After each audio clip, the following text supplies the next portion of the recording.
Namaste everyone. Welcome to Ray Optics class. We have seen many types of phenomena of light, including reflection, refraction at plane surface, including normal shift, lateral shift, total internal reflection, optic fibers, total reflecting prisms, then things like scattering, refraction at the surface, Earth's atmosphere, twinkling of stars, sun appearing red and sky appearing blue, all the reasons, the beautiful creation called light, what it will do in the nature, everything we have seen. Now we will move on to the refraction at the curved surface. Reflection at the curved surface we have seen, like mirrors, convex mirror, concave mirror, what happens to the light when it falls on it, that we have seen. Now we will go on to refraction at curved surface. What happens to a ray of light when it falls on the curved surface? Suppose you have a test tube filled with water. What will be the position of the speck of dust inside? Where it will be seen? Where will be the flowers like arrangement inside the paperweight? Where will be they seen when viewed from the curved surface? So what is the image position in the case of curved surface? We will take a single curved surface. Suppose you take two curved surface, it will act like a lens, and that will be a different thing. That will be the next study of this refraction at curved surface. So you have to be ready with pen and paper first of all, because we are going to draw a ray diagram, and for that we want to have a relation which connects all the object distance, image distance, refractive indices and everything. So take a pen and paper, be ready with your pen and paper, and keep on drawing the diagram as I do. So first of all, let me consider a glass rod like this. Don't draw this now. Suppose I take a glass rod or bottom of a test tube, it will appear like this curved. Suppose this is completely filled with water. This is a refracting medium now, right? So bottom of a test tube which is filled with water will act like this, or a glass rod with its end face curved like this, and if I can take the midpoint of this curved surface as the pole, and this curved surface will be a part of a sphere and it will have a center. Even though it is parallel here, this is a curved part and this will be a part of a sphere, this is the center. Join this is the principal axis. So this is pole, this is the center. Now suppose if I switch on a bulb here, the image of the bulb should be formed somewhere else, because when the light from here passes like this and like this, somewhere it should go in and meet the this ray and an image should be formed. Where will be the image of this object formed inside the that sphere? So suppose you take a paperweight and switch on a torch, where will you see the torch inside, and where the image will be formed, where the rays go and meet inside the that glass sphere. So that is the question now. So using that we will derive an equation. So very important derivation, and if you understand the derivation and understand the idea of the final formula, you are going to carry it for the next derivation, that is called Lensmaker's formula. So you have to understand it very clearly. Even for the application of problems, this should be very, very clear. Because just a dry formula will never help you. You should understand the concept behind it, and you have to understand what the terms are in the formula. So shall we start?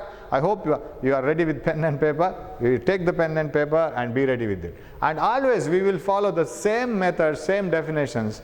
Let the ray of light start from left side and move to the right side. Let it move along the positive x-axis. So in order to do so, I'll take the curved surface like this. This is a curved surface, right? That may be a bottom of a test tube, as I told earlier, or it may be a curved glass rod like this, and let this be this you need not draw like this. This is a part of a sphere. This diagram is not, this dotted line is not needed. It will have a center, right? Because center is needed. And this is the midpoint of the whole aperture, geometrical center, and I call this as a pole and I will call this as the center. Now the curved surface is ready. I'll call this as AB. Just to have an imagination, I have drawn the curved surface, I have completed it. So it is like this, right? So curved surface is taken, and I will consider one object here. The line joining the pole and the center, principal axis. Now, and for convenience, let me keep it as it is. You need not draw this curved surface, okay? Now, so this is finished, right? Now this is a point object or a bulb, say. From the bulb, different rays of light go backside, front side, everywhere. they enter the curved surface also. So after refraction they may meet here somewhere.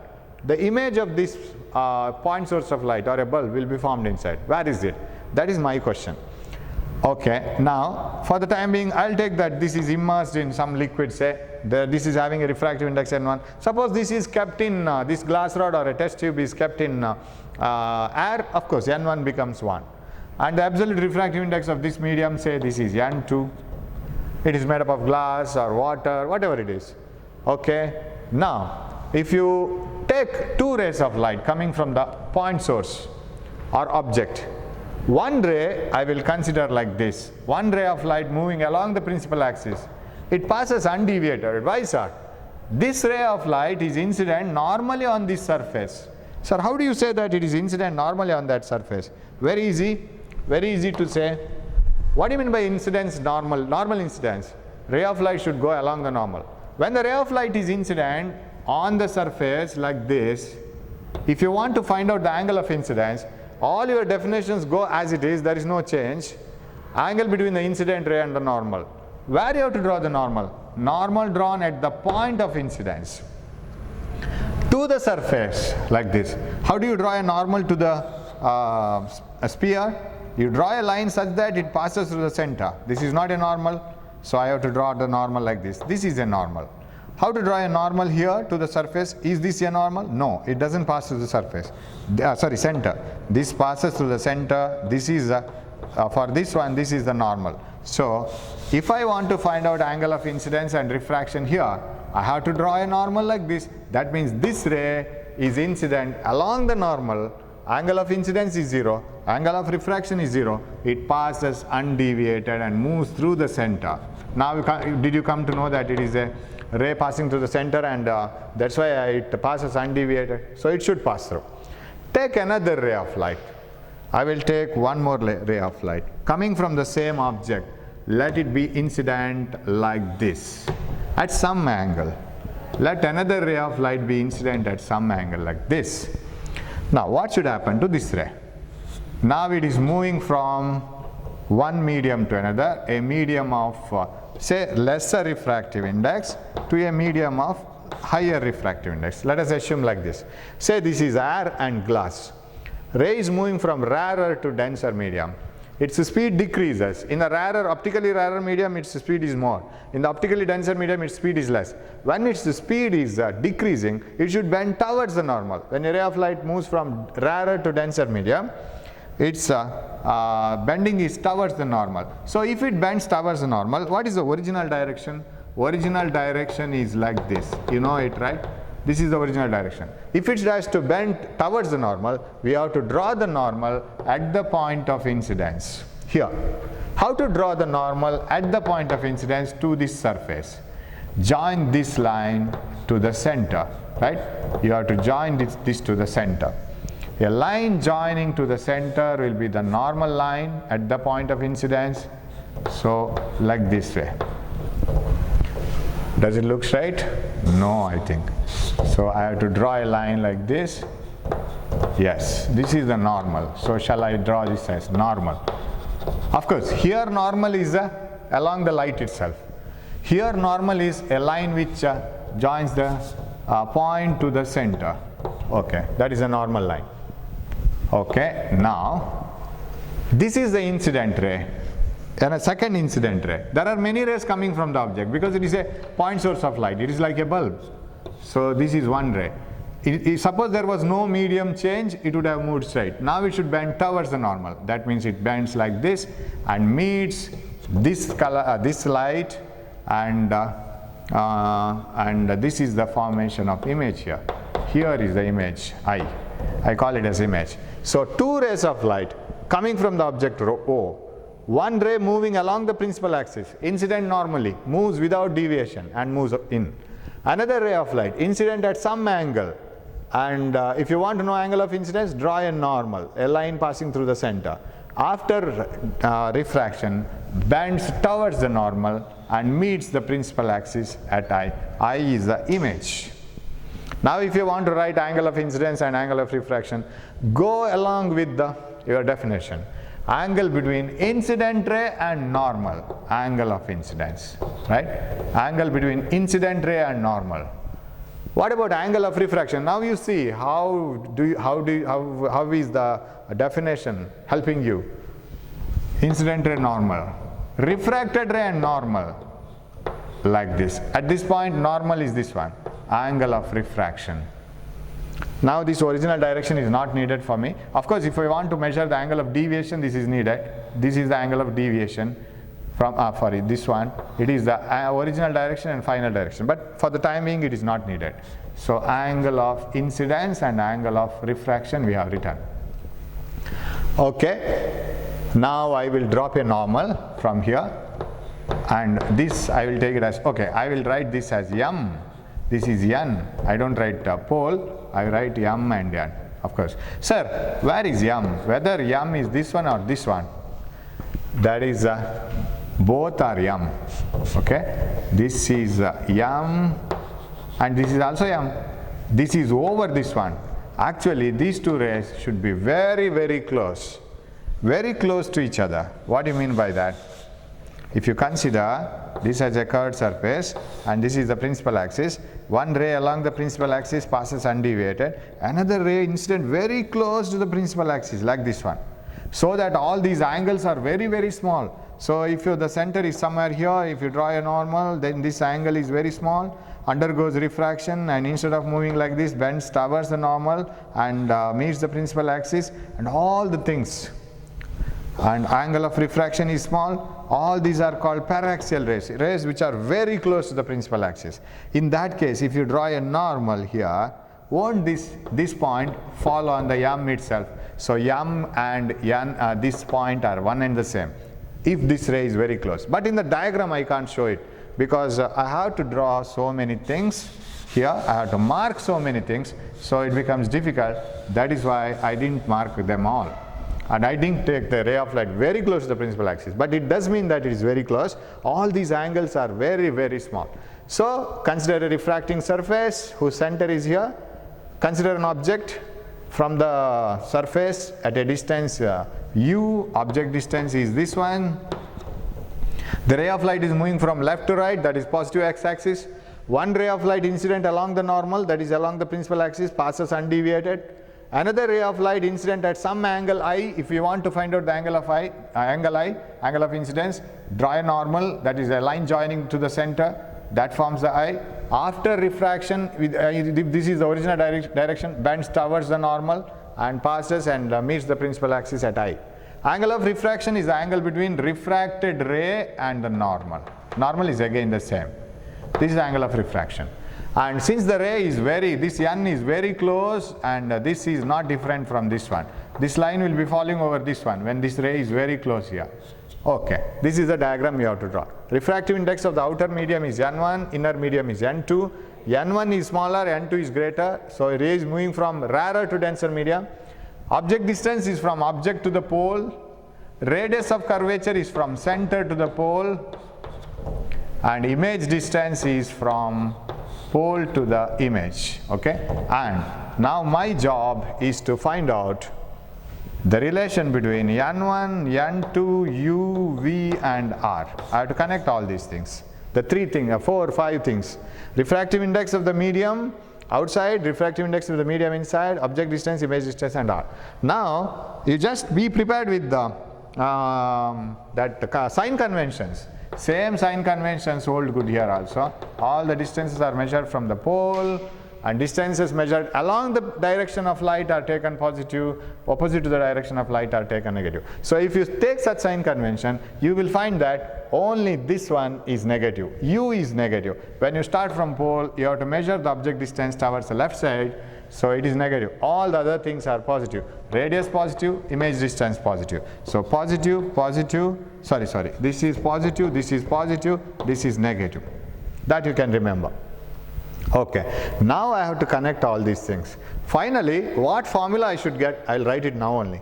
It is a another thing. Sir, how do you differentiate n1 and n2?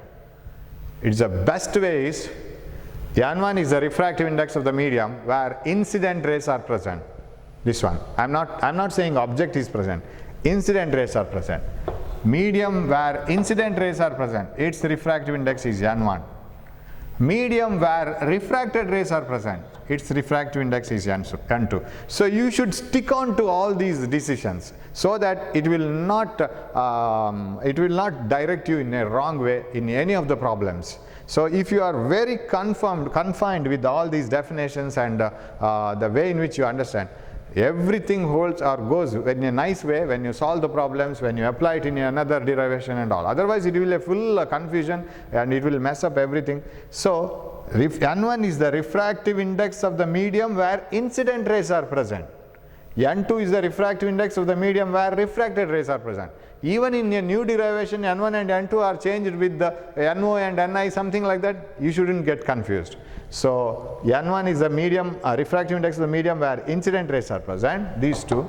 N2 is the refractive index of the medium where refracted rays are present, these two.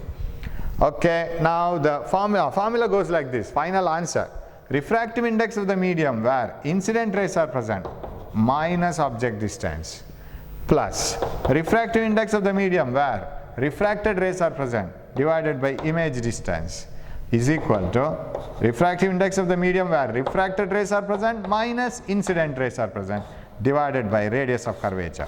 This is the formula. Finally you get it here. So refractive index of the medium where the incident rays are present by negative of the object distance. Refractive index of the medium where refracted rays are present by image distance.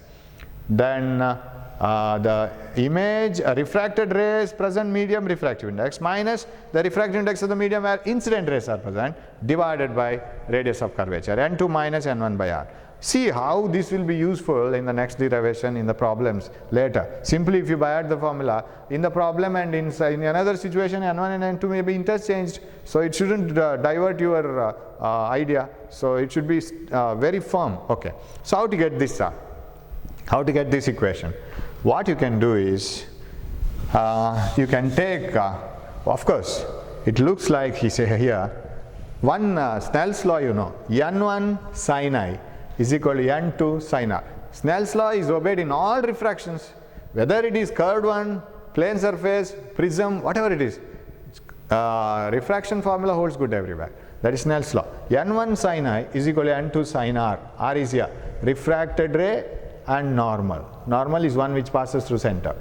So if you want to use this formula, N1 sin I is equal to N2 sin R. Of course, this contains N1 I R, because when angles are very small, and already I have told this ray is this pink ray is very close to the principal axis.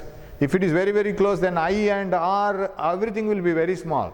Then I can write N1 I is equal to N2 R, almost, because when theta is small, if theta is small, you know sin theta is almost equal to theta, and even tan theta is almost equal to theta.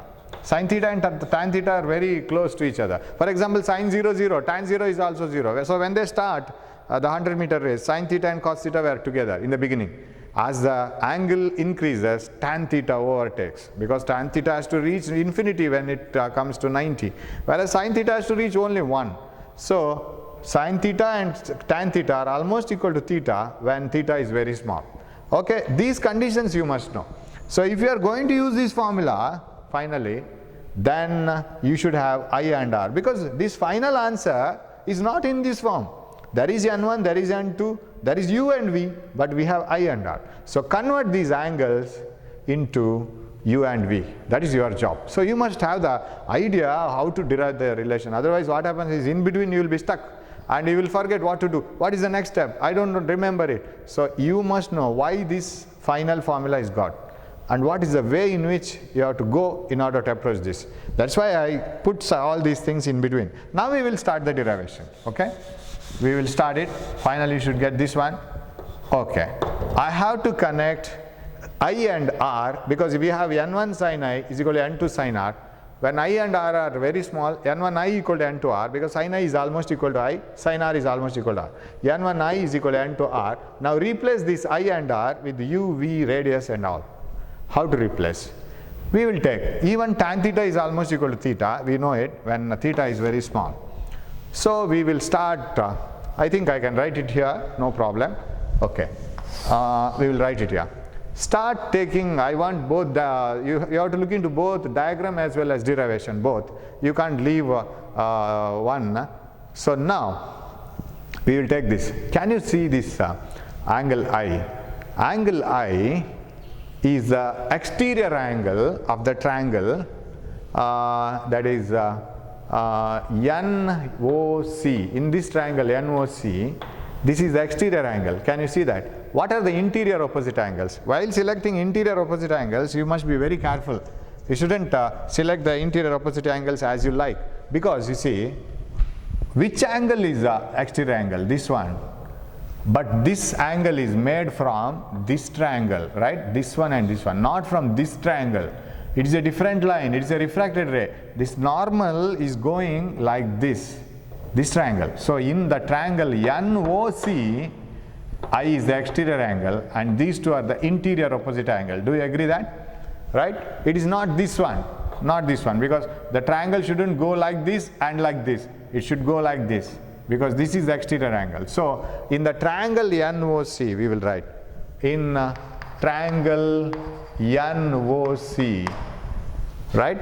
Exterior angle I is equal to sum of the interior opposite angles NOC plus NCO. NOC plus NCO. Am I right? These two angles. NOC plus NCO. It is only in the triangle NOC. This is the exterior angle, because this side is produced backwards and this one, sum of the two interior opposite angles. Now how to fill this NOC and NCO? We will take tan, because this is a right angle triangle here. This is a right angle triangle here. Take tan NOM. Okay, NOC and or NOM I can write. It is one and the same. NOM and NCM. Okay, angles. It is same. Instead of putting NOC, I will stop it at NOM and NCM, so that later steps will be easier. What is NOM? We will take tan NOM, which is almost equal to NOM. Why? Because tan theta is almost equal to theta. When this ray is approaching very close to the principal axis, like this way, somewhere here, then theta, I, R, everything will be small. So tan NOM will be very small, tan, not tan NOM, I have, okay, tan NOM is equal to opposite side by adjacent side, right? Tan NOM is equal to NM by OM. And you know, M and these 2 points are similar. They are one and the same points, because when this ray is very close, this line will fall over this edge. Tan NOM is equal to NM by OM. Am I right? Tan NOM, opposite side by adjacent side. What is tan NCM? Tan NCM, which is almost equal to NCM, because tan theta is almost equal to theta. What is tan NCM? Opposite side, NM by MC. NM by MC. So let me write M here if you are too much confused, right? Tan NM by MC. Okay, then. Okay, so I, for I you can write it now. I is equal to, then we can write angle of incidence I is equal to, substitute it here, NOM, NM by OM, NM by OM plus NCM. NCM is NM by MC. This is equation 1, because we are going to put this equation in N1 sin I is equal to N2 sin R, however, later. Okay, that is one equation is over. So if you want N1 sin I is equal to N2 sin R, you should get R also. So shall I write for R? Where is R, sir? R is here. In which triangle R is found? NCI. It is found in NCI. And in NCI, it is not exterior angle, right? It is one of the interior angles. So I will take this also. This angle plus this angle, sum of the interior opposite angle to this one. Am I right? In the triangle NCI, this one, NCI, this triangle, in that triangle, this angle R plus this angle NIC or NIM this plus this, interior opposite angles is equal to exterior angle. So shall I write that R as angle R in triangle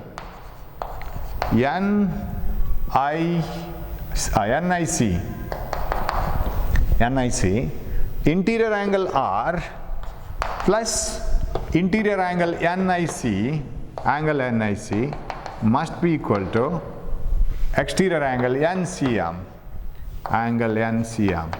So what is R? Because we are going to substitute in N1 sin I is equal to N2 sin R. We want I and R, right? Because sin I is almost equal to I. Sin R is almost equal to R. So what is R? Angle NCM minus angle NIC. So that is the difference. Okay? Now R is equal to NCM, angle NCM. Okay, we have to get this now. We will take tan NCM as we did here. Tan NCM, we are ready with tan NCM, which is equal to NCM. So we have it here. You can use it here. But we don't have NIC, angle NIC. And it is also equal to NIM. Am I right? Tan NIM and NIC are equal. So what is tan NIC, which is equal to tan NIM, almost equal to NIM is equal to, because angle tan theta is almost equal to theta. Tan NIC or NIM, this angle is equal to, in the right angle triangle, opposite side NM by adjacent side MI. NM by MI. Is it okay? So tan NIC or NIM is equal to this angle opposite by adjacent. NM by MI. So let us substitute this in the equation for R. So if you put this here, R is equal to NCM, which can be brought from here. NM by MC minus NIC. NIC is NIM is NIM is NM by MI. Is it okay? Tan so R is equal to NCM. NCM is NM by MC. NIM is NM by MI. So we have got equation 2. So we have got I, we have got R. Now it is your job to put them in N1 sin I is equal to N2 sin R. Then you will get all these relations. So shall we proceed? I will rub this now for the time being. This one. That's not needed for me. Okay. Now I will apply general law of refraction. Okay. This is B. Yeah. Apply general law or Snell's law. N1 sin I, N2 sin R. N1 sin I is equal to N2 sin R. N1 into when sin I is almost equal to I, sin R is almost equal to R. When I and R are almost same, sin R is almost equal to R. So what happens to this above formula? N1I is equal to N2 R. Sin I is almost equal to I. Sin R is almost equal to R. N1 into, what is I? We will go back to that. I. Nm by Om plus Nm by MC. So shall I take Nm outside now only? So whole board is available for you now. Nm into, I will take Nm outside. 1 by Om plus 1 by MC into, that is equal to N2 into sin R. What is sin R? Sin R is almost equal to R. What is R? R is Nm by MC. There also you can take Nm outside. Nm into Nm by MC, Nm by Mi minus. So 1 by MC minus 1 by Mi. Okay? Nm gets cancelled. So it gets cancelled. Now, so now if you rearrange this, or we will multiply it, cross multiply it, and cross multiplied answer I will write it here. Here I will write it. N1 by Om, okay? N1 by MC plus N1 by MC, N1 by Om, N1 by MC equal to N2 by MC, N2 by MC and minus N2 by Mi, N2 by Mi. Okay. Now, you club N1 and N2 together. What you will get? N1 by OM and N1 by MC. So, they are together now, no problem. Or, okay, I will bring this N2 by Mi here and remaining here. MC and MC I will club it together, because MC is that is radius of curvature. So, if I put them together, shall I rub this here and I will write it here. So, I will continue this here. This is not needed for the time being now. Okay, we will put it here. Yes. What do you have now? N1 by OM, N1 by MC. I have brought N1 inside, and MC and MC you club it together. You bring this one to the right hand side, left hand side. So, what you will get? N1 by OM. If you look into the final answer, you will come to know what you have to do. N1 by OM this one minus N2 by Mi, minus N2 by Mi, right?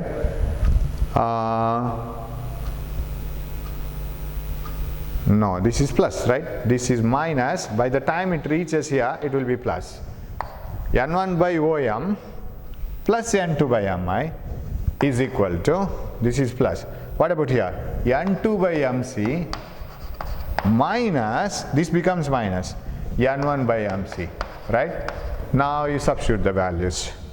You substitute the values of OM, Mi, MC, MC, they are all distances. Now with the sign conventions, use the symbol. Hope you are looking into the diagram also. We will substitute the values. N1 by U. This is OM is U, but it is minus, right? So minus U plus N2, refractive index of the medium where refracted rays are present, divided by Mi. Mi stands for this one, image distance. It is plus V. It is not minus, but object distance is on the other side, is equal to this MC can be taken common, MC common. What is that? Radius of curvature, left hand side positive, right hand side positive, radius N2 minus N1 by R. So, I will write it like this now. Hope you can see this now. Up to this. You have to remember the formula like this way only. Don't by heart the symbols. You just remember the formula like this. Refractive index of medium where object is present, or incident rays are present, not object, where incident rays are present, medium of incident rays, divided by negative of object distance. Of course, you need not write this in the examination, just to know the idea behind it. Refractive index of the medium where incident rays are present, divided by negative of object distance, plus this part, refractive index of the medium where refracted rays are present, okay, divided by image distance is equal to, what is the other hand? It is N2 minus N1, refractive index of refractive index of medium where refracted rays are present, minus, I want still some more space, refractive index of the medium where incident rays are present, N2 minus N1 divided by radius. You will come to know the seriousness of this understanding, because you will have to apply it in a very proper way in the problems as well as the next coming derivations. So yeah, you must remember this. This will come automatically then, like a chain. So refractive index of the medium where incident rays are present, my negative of the object distance, refractive index of the medium where refracted rays are present, divided by image distance, plus refractive index of the refracted medium minus refractive index of the incident medium, divided by radius of curvature. That is a very important formula, and this formula is going to help you to solve many problems. So we will use this in different cases to understand the formation of the image. We will use this to derive the lens maker's formula, and in many cases. But what the diagram you have drawn, you should go theoretically, you shouldn't by heart it. By hearting is a very bad habit here, because there are more chances of going wrong. And all the definitions, angle between incident ray and normal, refracted ray and normal, everything has to be followed in an exact manner. Whatever you have studied earlier, it should be put as it is, all the sign conventions and all, finding the normal and writing the Snell's law. It's a very simple derivation with a small knowledge that you have to apply Snell's law, n1 sin I is equal to n2 sin r. But when all these are very small angles, sin I and sin r is equal to I and r. So find out I and r using tan theta formula, tan I, tan r and all. So I and r will be got, then substitute it. So very easy derivation. Now, how to use this? Suppose you take a simple problem like, I'll rub this now.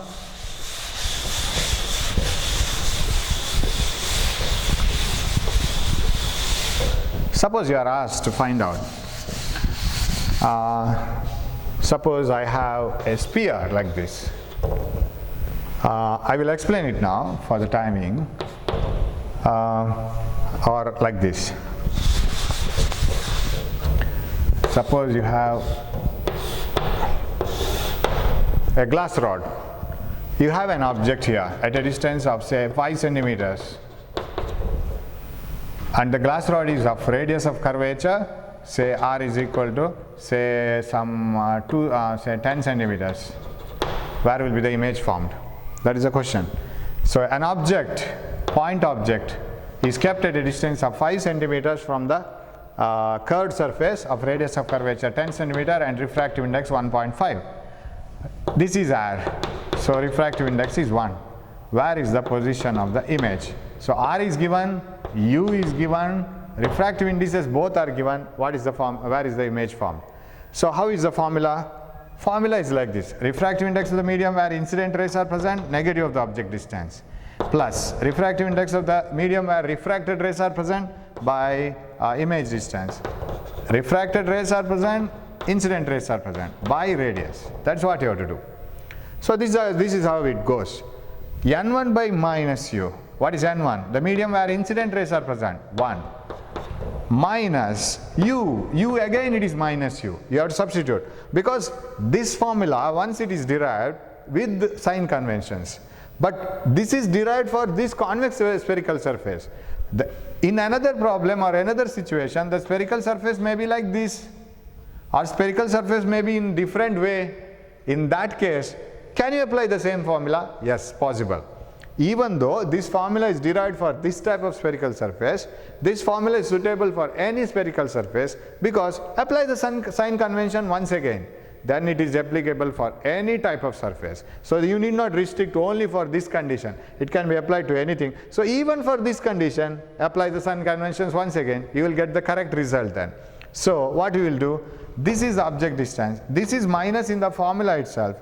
What is object distance? It is minus 5. I'll keep all the centimeters as it is, minus 5, plus refractive index of the medium where refracted rays are present, 1.5. By image distance, don't know whether it is plus or minus, don't know. According to the situation, we will get plus or minus. That may be minus also, it need not be plus only always, we don't know. Image may be formed somewhere else also. So that is equal to refracting medium minus incident medium by radius. Radius is on the right hand side, it is plus only, it is 10. You have to solve this now. So what is the answer? This is 1 by 5, or shall I, okay, I will write one more step. 1 by 5 plus, because minus of minus, 1.5 by image distance is equal to 0.5 by 10. You see, this is 0.5 by 10. So shall I write 0.5 as half? If it is half, it is 1 by 20. Am I right? It is 1 by 20, and if I continue this problem here, I'll continue to here. Okay. Now, 1 by 5 I will take to the other side. 1 by 1.5 by V is equal to 1 by 20 minus 1 by V. 1 by 20 minus 1 by V. So 1.5 by V, image distance, is equal to, sorry, 1.5 by V is on the other side, 1 by 5. 1 by 20 minus 1 by 5 is equal to 1 by 5 by v. So 20, I will take it common denominator. 20 ones are 5 fours are. Right. So that is equal to minus 3 by 20. So what is v? So minus 1.5 by v is equal to minus 3 by 20. So there is a chance that image is formed on the same side. So I will explain why did we get v negative. So we are going to get v negative. Bring v here, 20 here. 20 into 1 and a half is 30. 20 into 1 and a half. 3 comes to this side. 20 into 1 and a half and minus 3 here, that is equal to v. So v is minus 10 centimeters. Sir, why did we get minus? In the derivation, we got the image distance inside the glass sphere and we got it inside. So now we got it negative. What is the problem? Very simple. This ray of light, according to the position of the object, sometimes may bend so less that, and the ray of image will be formed somewhere here itself. It will be formed on the back side itself, back side of the object itself. Of course, I have to draw a ray diagram very sensitively here. Suppose this is the center, the ray of light will bend in such a way that, suppose this is the position of the object and the ray of light is incident like this. The ray of light will bend towards the normal, of course, but the bending will not be, this is the original direction, bending will not be enough so that it will meet this ray. Another ray is going like this. This ray bending towards the normal is correct, no doubt, it is bending towards the normal, but that type of bending, that amount of bending is not enough to converge and meet this ray. Right? So again, this ray appears to be coming from this side and this is the image. So object is formed behind the this one, negative x-axis. That is possible. So that is why it is minus 10. So this is how we will do it problem, and later on we will take few more problems. Then we will come to know how it is done. Okay. So for the time being today we will stop it, and we will come along with a few more problems and different types of surfaces in the later classes. Now study the derivation, right? That is very important derivation. So hope you will do that. Thank you. We will meet in the next class. Thank you.